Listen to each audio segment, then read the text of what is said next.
অনেক অপেক্ষার পর লাইটিং বোর্ড কমপ্লিট হলো, আর আমি দীর্ঘ বিশ্বাসী এই চলচ্চিত্রকে একদিন আমি আমার বড় পরিচিতি করব। নমস্কার পাবলিক, আমি তথাগত হারা যায় চট্টগ্রাম আমতায়।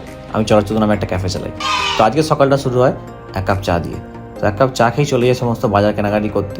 আজ দুদিন পর এসেছিলাম কাঁচা বাজারে, যেহেতু আমি কাঁচা বাজারে ডেলি আসছি না, তো সমস্ত কিছু বাজার কালেক্ট করে আমি চলে এলাম দোকানে এসে মাংসগুলোকে ম্যারিনেশন করতে দিয়ে দিলাম। সেখান থেকে চলে গেলাম আমি একটা আমাদের এখানে কেক শপে। সব কেকগুলো দেখার পরে আমি হোয়াইট ফরেস্ট কেকটা চুজ করি। অ্যাকচুয়ালি মেন কারণ ছিল আজ ছিল আমার দাদা বৌদির ফার্স্ট ম্যারেজ অ্যানিভার্সারি।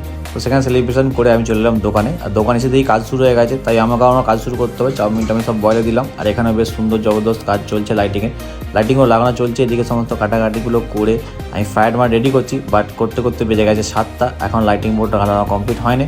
তো সামনে লাইটিং বোর্ড লাগাচ্ছে, এই জন্য কাস্টমাররা বাইরে আটকে আছে। তারপর লেগে যায় প্রচুর পরিমাণে ভিড়। তো আমি আগে কাস্টমার অ্যাটেন্ড করতে বেশি ব্যস্ত হয়ে বলি। তো সমস্ত কাস্টমারকে অ্যাটেন্ড করে 9:30টার মধ্যে মোটামুটি সমস্ত আমাদের